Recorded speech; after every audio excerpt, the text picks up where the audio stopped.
Ahora, como lo hacemos también todos los miércoles, nos enlazamos con Julio Millán, presidente de Consultores Internacionales SC y presidente del capítulo México de la Sociedad Mundial de Futuro. Julio, ¿cómo estás? Buenos días. ¿Qué tal? Buenos días, Leonardo. Buenos días, como siempre, a todo el auditorio. Oye, ¿hoy vamos a hablar de la comida o lo sospecho? Pues no sospechas mal. Es correcto. Cuéntanos. Porque básicamente dentro de lo que se ha venido estudiando en el caso con información interesante de diferentes grupos y sectores en la Sociedad Mundial del Futuro, incluso con National Geographic, etcétera, pues vemos que el futuro de la alimentación tenemos que buscar formas en la cual hay coincidencia no solamente para poder producir para más de 2,000 millones de personas más en el 2050, o sea, estaríamos hablando de alimentar a 9,000 millones de personas, y esto representa no solamente el tema de cómo vamos a sacar los alimentos dentro de lo que es la producción tradicional, que hoy se hace entre granjas industriales y granjas pequeñas, y a veces no se da uno cuenta que las granjas pequeñas pueden tener un impulso tecnológico muy alto, que es lo que se va a suceder en el futuro. Básicamente este paradigma pues va más allá de considerar que solamente hay que producir alimento, porque hay que considerar otros elementos en el medio ambiente. Por ejemplo, la agricultura cuenta entre los mayores contribuyentes al calentamiento global. Emite más gases, por ejemplo, de invernadero que todos nuestros camiones, trenes y aviones combinados. Principalmente el metano liberado por el ganado y las granjas de arroz.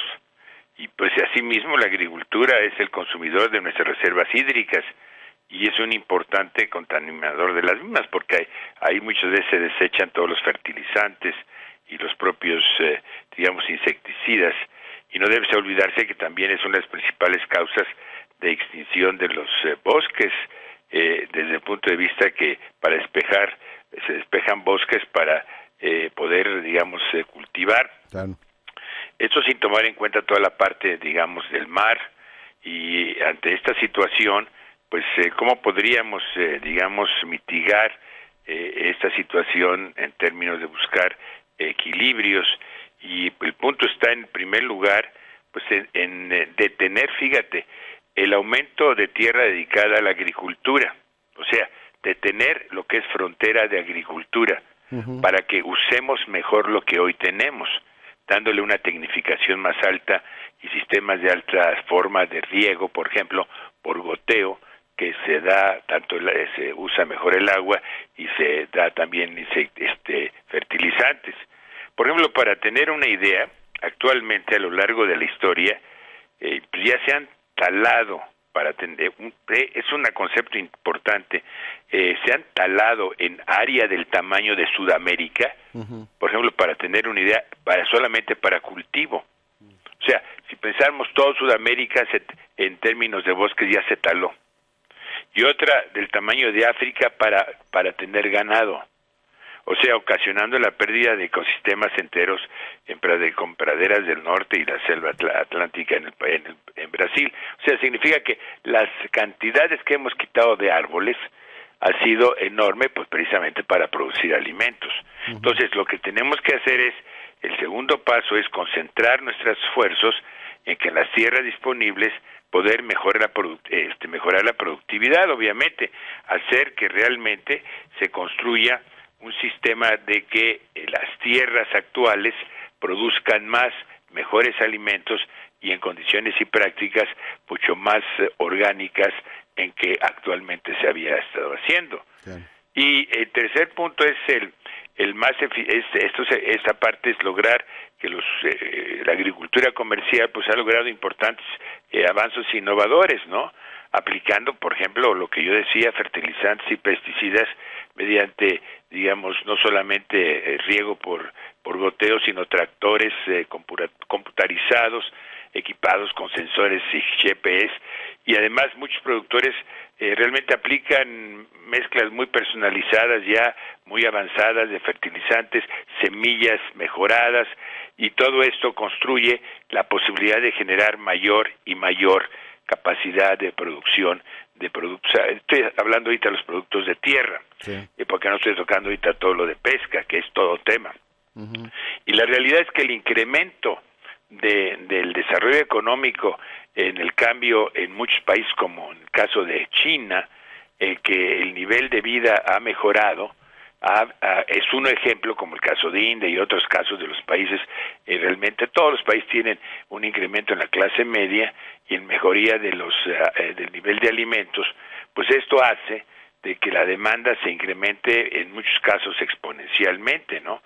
Y un punto importante de esto es que las dietas tendrían que cambiar. Por ejemplo, actualmente el 55% de las calorías cultivadas alimentan directamente a la población y el resto es para el 36%, por ejemplo, es para los ganado y los biocombustibles el 9%.